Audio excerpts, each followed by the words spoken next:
Hello, scholars. Welcome to Learning with Miss Andy. Today, we're learning how to write body paragraphs for our personal narrative.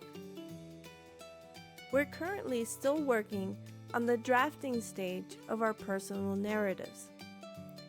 Let's begin with a discussion. What are body paragraphs in personal narrative writing? Pause the video to discuss.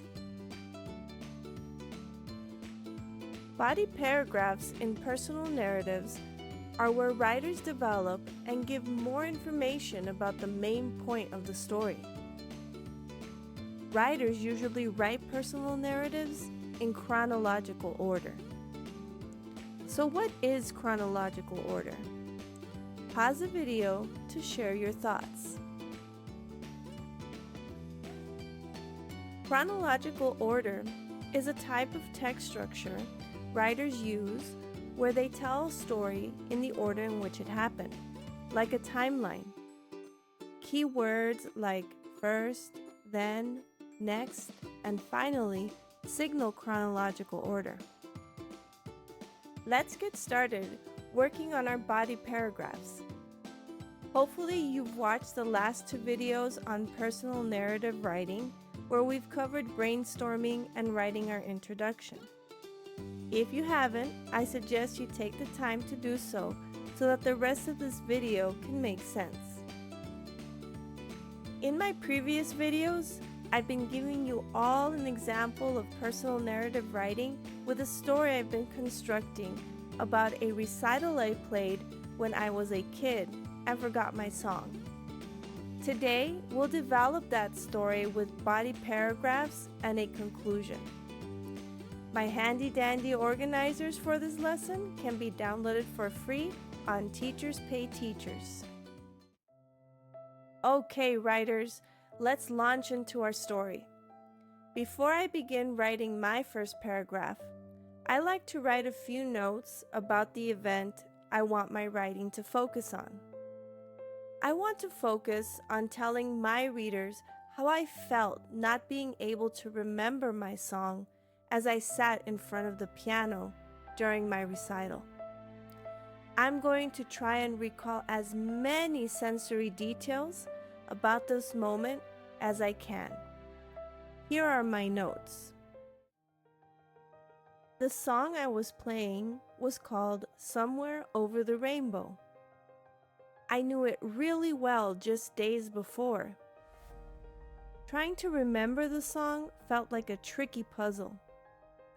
My palms began to sweat and my fingers felt a little shaky. The audience was awkwardly waiting. Now I'm going to organize these ideas into a paragraph. I'll want to start using a time order transition word or phrase. Here are a few you may choose from. First, in the beginning, one day or night, once, to start, or it all began.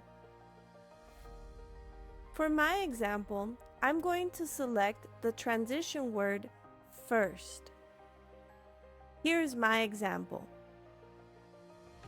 First, I closed my eyes and thought of the melody of the song Somewhere Over the Rainbow in my head. You knew this by heart just days before, I told myself. I opened my eyes and the black and white keys looked all the same. They looked more like a tricky puzzle instead of the familiar keys I had practiced on at home. I began to feel sweat on my palms and my fingers shook as I tried to position them on the piano. The audience was awkwardly quiet, waiting for me to play. I felt a knot in my throat, and I was trying really hard to hold back the tears, so I closed my eyes again. You will work on all your body paragraphs following the same procedure. Choose a transition word or phrase, and describe the event in your narrative to your readers. Some people's narratives will be longer than others. but 2 to 3 body paragraphs should do the trick as you're learning to write. Pause the video to come up with a few body paragraphs that describe the events of your narrative. For the rest of the body paragraphs I used in my story, download the mentor text for free on my Teachers Pay Teachers store. Now that our body paragraphs are all written up, it's time for our conclusion. What is a conclusion in personal narrative writing? Pause the video to discuss. The conclusion is the last event of the story where the writer wraps up their thoughts and leaves the reader with something to think about.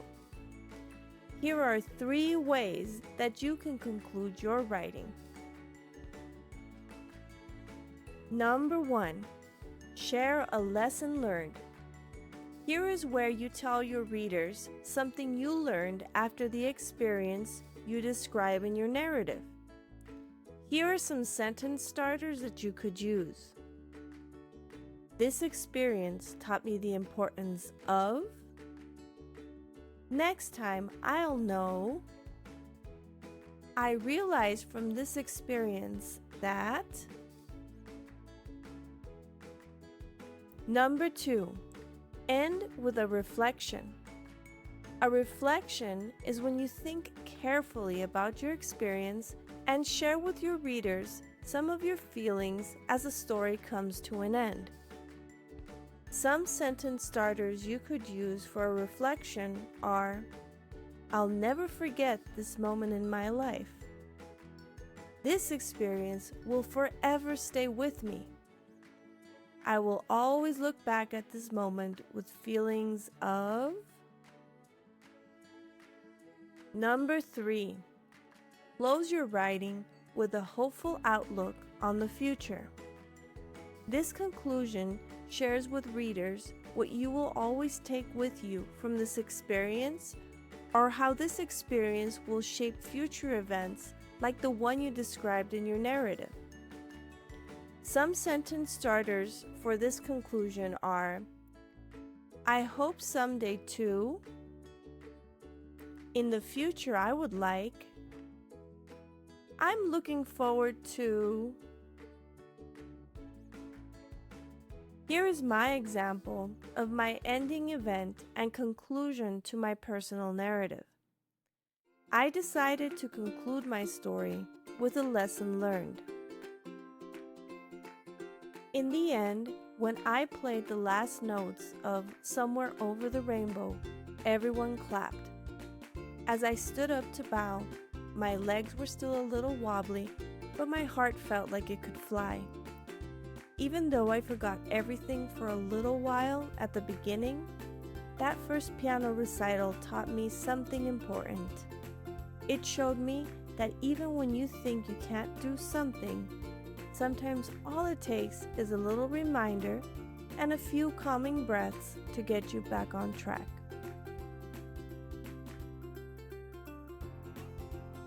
Now it's your turn to write your ending and conclusion.